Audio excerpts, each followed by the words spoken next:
Hello and welcome to The Quest on Rajya Sabha Television. I am Rakhee Bakshee. This show gives you deep insights into the life, career and vision of a leading personality. And the guest on the show tonight is a veteran politician, a leading lawyer, a poet, a prolific writer and now a lyricist also, presenting to you the Union Minister for Communications and Information Technology, Mr. Kapil Sibal. Welcome to the show, sir. Thank you. You said somewhere that you are a realist. So take us to your early years of life. Did it present to you realities of life that time? I've always been a realist. I mean, I realized very early in life that the journey into the world is going to be difficult, not easy.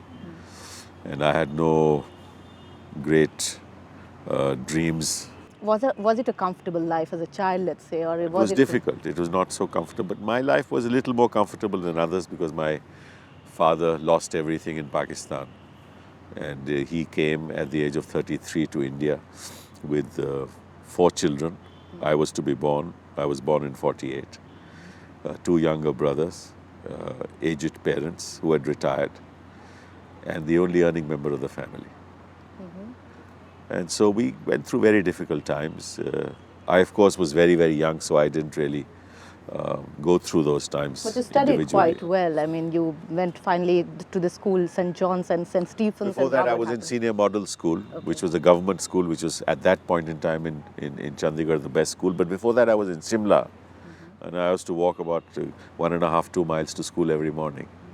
And I was a kid. It used to be the longest journey I ever had. Do you think that kind of struggle prepares somehow an individual into the later years of one's life, in the sense that it gives you the kind of the seeds of early life? Yeah, absolutely right. I mean, you have to realize that it's on your own strength that you will move forward. There's nobody out there to help you, and nobody ever did. But how were you so good with words? And in St. Stephen's, you were in the Shakespeare Society, and you're quite active culturally. Well, I think the credit goes to my family, to my father in particular. I mean, his bedside reading was, were the philosophers, the old Aristotle, Plato, and Urdu poetry was in his blood. He, even as a lawyer, his best friends were Urdu poets. So in a sense, he was a man of great sensitivity. And he brought that sensitivity into our lives as well. Why law as a career then, initially? Me or? Initially for you. For me. No, I was teaching in the university. In 1969, I started teaching. I passed out of St. Stephen's. I started teaching at Hindu College, history. And at the same time, I was doing my law. And at the same time, I sat for the IAS. In 1972, I had 3 careers ahead of me. I could continue with my teaching profession. I could have joined the IAS or taken up law as a profession. Do you miss that? I mean, the other 2 vocations that Not at all. Actually, my first love is teaching. So ultimately, I hope one day I can go back to teaching. And then a number of senior positions that you took in the legal world. How was that period like? It was tough. I mean, I have to tell you that this was a very, very, very difficult battle because I never worked with any senior advocate in my life. I started my career on my own. Yeah. I really had very little help. My father gave me great support morally. He was himself an extremely courageous man, and he always instilled values of integrity and courage in all of us. And I think that really worked because I knew that I had to fight the battle on my own, and I knew that I could beat anybody provided I persevere. That's the secret of an aggressive lawyer and further a politician. Your entry into politics further, I mean, you had a comfortable legal profession, you were doing very well, and you were among the finest legal luminaries of our country. So why politics? Politics because I was deeply involved in politics. I'm deeply involved in public policy. It was accidental in a sense. I never knew I would come into politics. But it so happened that perhaps almost every politician of prominence was my client. almost every chief minister Yes, that's all right. has been my client, and of all political parties, of all hues and colors. So I was in a sense very close to politicians, not close personally, but close to, public policy. And I was deeply interested in that. So it was an accident that I came to politics, but once I was in politics, I don't think there's a better profession in the world than So politics. the years in the party and then further into the parliament, how would you look at those years again? Extremely educative. Remember, it's a journey. Our journey in life is a journey of education. It's absorbing experiences, absorbing the outside world into yourself, and becoming But wasn't a better this world human different being. actually, Mr. Sibal? Because you were a lawyer, you were doing quite well, you were known, and suddenly there is this parliament which gives you a different picture altogether. Yeah, but In many senses. remember this: you, a human being's life should not be limited in the sense that you shouldn't be just doing one thing in your life. Because as a human being, you have several personalities. Every human being has art in him. Was it difficult adjusting? There were all kinds of people finding spaces. No, for me, it's never been difficult adjusting to anything. I've always adjusted. As a teacher, I've adjusted to my students, and as a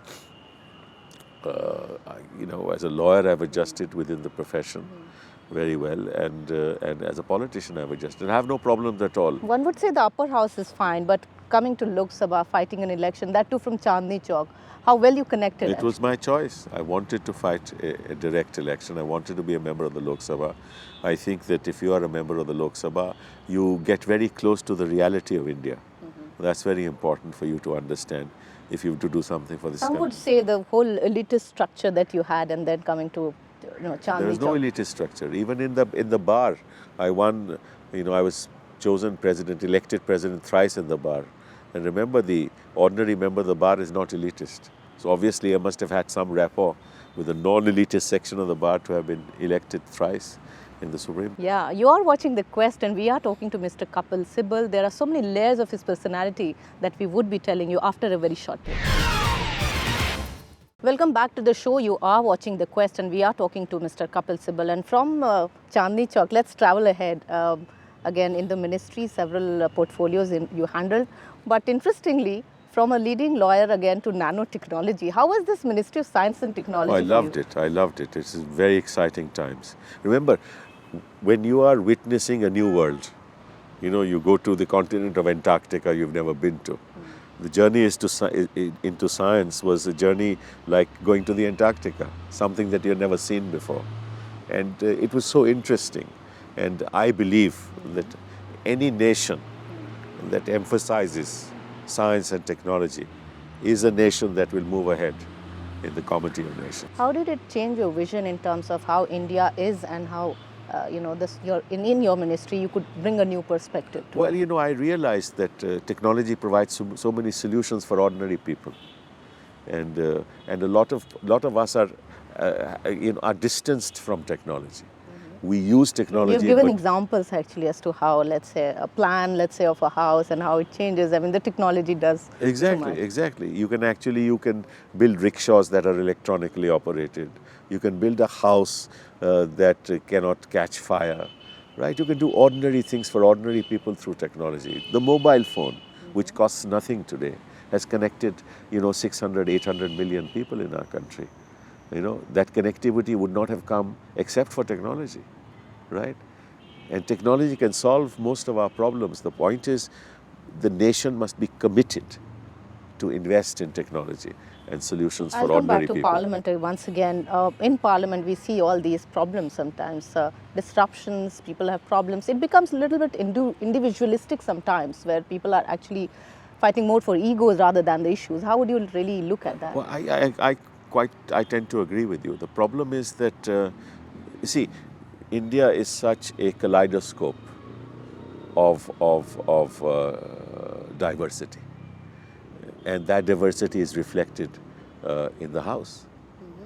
And because it's a kaleidoscope of diversity, you have different elements entering the House with different perspectives of life, and they bring to the House their vision. And it's very difficult to have a cohesive vision in that House for the simple reason that each one of them But comes... the lack of cohesion is becoming a little bit True, of... but that's, you have to rise above that.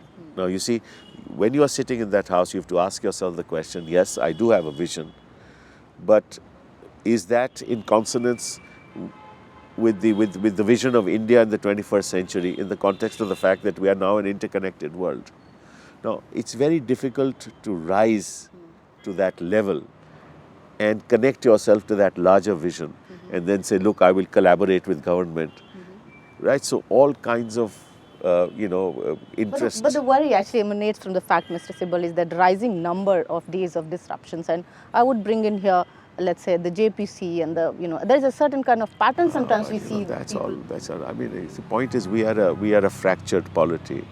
No one party has a majority in the House.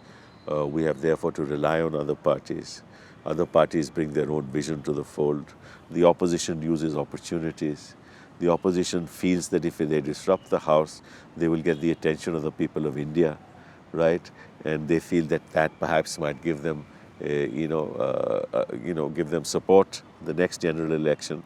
And there is too much emphasis on power. There is very little emphasis on responsibility, right? And this quest for power, which is your program, and this obsession for power has destroyed, in a sense, the substratum of an institution that should have arisen above these petty interests and looked at India and the future of India. Let's hope that people really believe, and in this program they should listen to you more carefully and try and do something. But let's travel to another ministry which is very, very important. You also handle very important ministry of HRD. But a lot of things also that you tried to do, but people questioned it. Yes, I know. It's part the questions. There are two ways you can look at things. You can live a comfortable life. If supposing you're a property man, you have a lot of property, right? You don't have to earn. So you can live a comfortable life and there'll be no controversy, right? You get rent from people and it's a comfortable life. So you can be comfortable in your ministry. You do nothing. You let things go on as they are.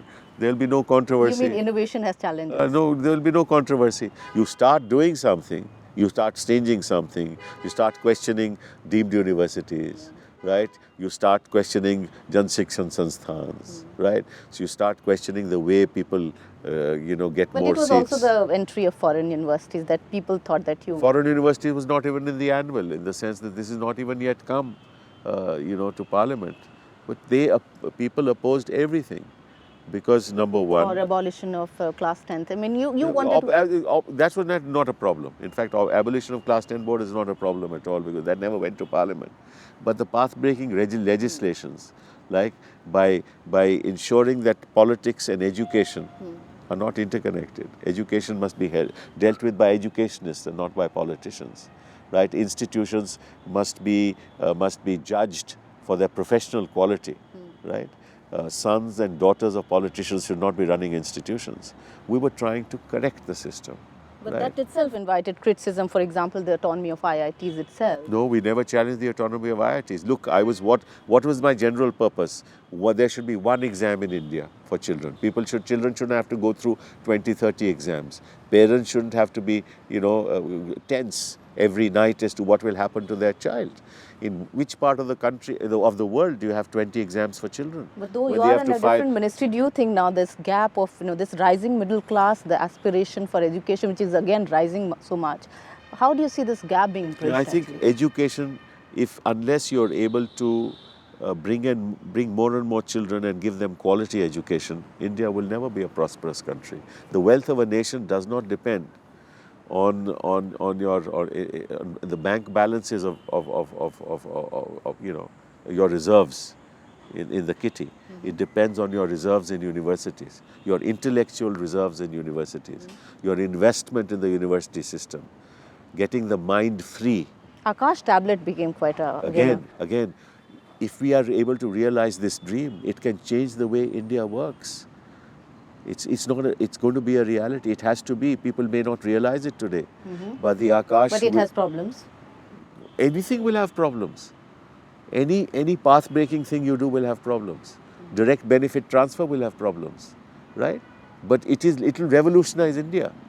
Our electronic delivery system will have problems, but it will revolutionize India.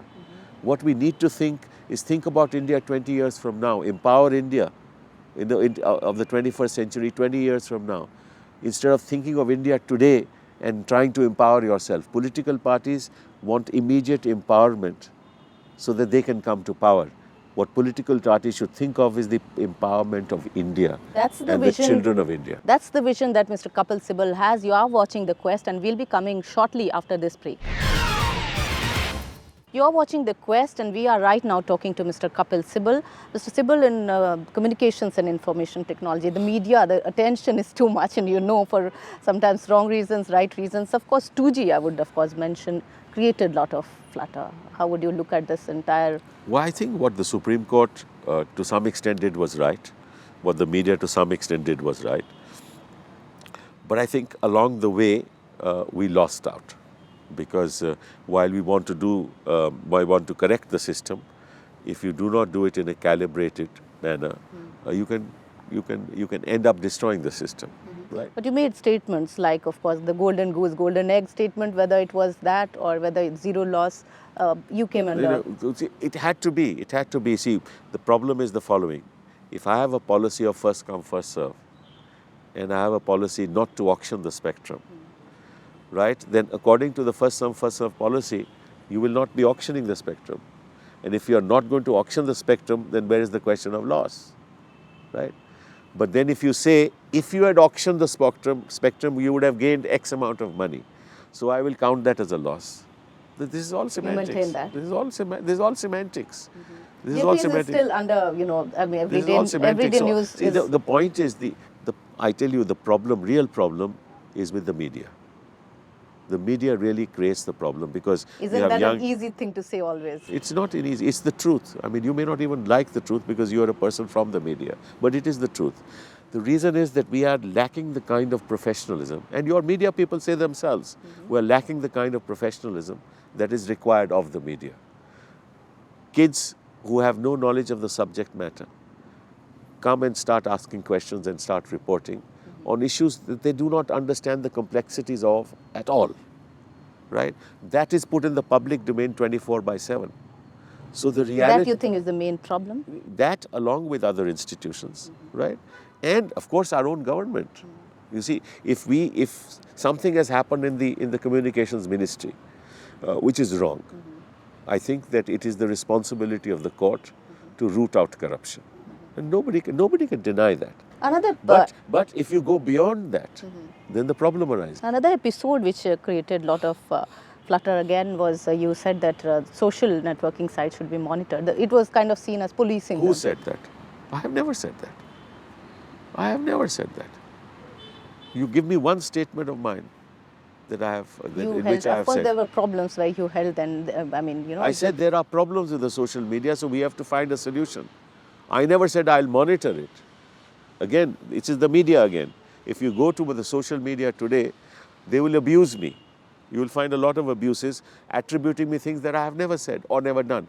Since 2010, October, when I got this, when I was charged with the responsibility of this ministry, have I taken one step, you and I challenge you to it, one step that has even sought to monitor the media? So that's the way the program gives you a platform to say that. No, but I can challenge anybody in India to say one decision that we have taken to monitor. I have reached out to say that it is time for us to think of ways and means of dealing with the media, that part of the media which is abusive, that part of the media which is pornographic. And your comment on this IT Act also, do you think it's again has a lot of voices, the 66? It's not my law. It is a law passed by Parliament. It was a law which came into effect in 2008, much before I was a minister. Your comments on it? What is my comment? That is Parliament's law. That is Parliament's law. Then we have to, of course, abide. It is passed by all political parties sitting in Parliament unanimously. Now, if there is something wrong with the law, we should deal with it. Now, the matter is pending in Supreme Court. When the Supreme Court decides on it, whatever the Supreme Court says is acceptable to us. But I cannot possibly, if somebody says to me, you change the law, I cannot change the law. Yes, of course, but you can change the path that you take, Mr. Sibal, and from politics will travel to the creative pursuits that you're undertaking. Books written, and you're called an SMS poet, I was reading. How did all that happen?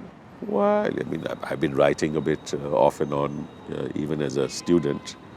But at some point in time, I started putting my thoughts down. And the easiest way to do it in a busy life is to use the mobile phone. So I use the mobile phone as a medium. And You're mixing technology with creativity. Why, it's easy. You can erase the word. If you're writing something, you have to scratch it out. You have to sit on the table here. You can be in the car or in the airplane.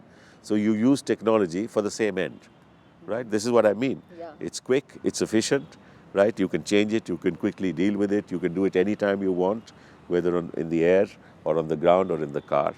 Um, and I was able, therefore, to publish 2 books, which I would never have been able to publish, but for technology. And you say that you like writing poems much more than the prose part. So, I'm on a prose. I'm on a book on prose as well. yeah, but so how satisfying it is for a politician who you have a very busy life otherwise as a politician and a minister to get into these creative pursuits. And do you think that these two can be separated or can actually be, No travel human together? being is unidimensional. Neither you nor me nor anybody else around. Everybody is multidimensional. But many of us don't have the time to discover the multidimensional nature of our personality, right? And if you take time off to discover it, I think you can do many things. And now you're writing lyrics for a movie called That's correct. Bandook. And how did That I've happen? already written, but now I'm writing lyrics for other movies. So will this go on now as Yes, yes. we'll see Kapil Sibal writing more of lyrics? yes, for films? How is that It's idea? exciting, actually? exciting, very So exciting. will you act also in movies? No. I have to say, though, I was deeply involved in theatre. When in college, I directed a lot of plays in the university. I also acted in several. So I am deeply involved with the world of theatre. Your marriage, of course, Mr. Sibal, and somewhere you said it's tough to balance now. This is your second marriage, you have children. How is this all family life going on? It's fine. Our boys are very, very committed to us, and they love me deeply, and I'm deeply involved with family. There's no issue at all. And what is the next path that Mr. Sibal is taking, creatively, politically? I have no idea. I have never calculated as to what I will do tomorrow. I think my life has been a journey of instincts which have taken me forward. If my heart tells me this is what should happen, this is what I should do, I follow it. I think less with my mind and more with my heart. Any regrets in life? No regret. Any confessions to make? No confessions. So what would you say, as we are now trying to wrap up this program, Mr. Sibal, that what India needs today, and what's your perspective and the vision for the country? Well, again, I think India needs a transformation, a change of mindset. Look at the way we treat our women. I think India must change. The modern India must be built on a liberal foundation, a foundation in which we all have open minds to have a dialogue with each other, to discuss our ideas, and then get together and create the architecture of the future of India that requires... And e-governance, you think, will actually matter a lot? E-governance is fundamental to this. You see, if we remove human interference in the delivery of our services, much of the problems of corruption will be dealt with. But I think more than e-governance is the change of mindset. And that will only happen if we change the education system of our country. Mr. Sibal, recently there is this, everybody is so keen to be on social media. We're seeing leaders everywhere, there are speeches. How would you look, and someone would say that maybe today's politics is about how you manage social media. Do you agree with that? Again, we go through phases in life. This is a phase in the nation's history where the social media is of exceptional importance. But I think we should use the social media to empower India, not use the social media to disempower India. I think there are lots of people out there who are seeking to disempower our system through the social media. But I think we should use it for constructive purposes and not for destructive politically purposes. Speaking, people like the BJP and the opposition is saying that, early polls could be possible. What's your take on that? Well, I don't speculate about these things. Polls will have to come, no? If it's not now, it's 2014. We believe polls will take place in 2013, which is constitutionally mandated. There are people who dream about polls earlier, and I think people are entitled to their dreams. Thank you so much for talking to us, Mr. Sibal, and Thank you. all the best for your optimism and your creative pursuits. And that was Mr. Kapil Sibal talking to us about his life and its journey. Thanks for watching the program. Thank you and bye.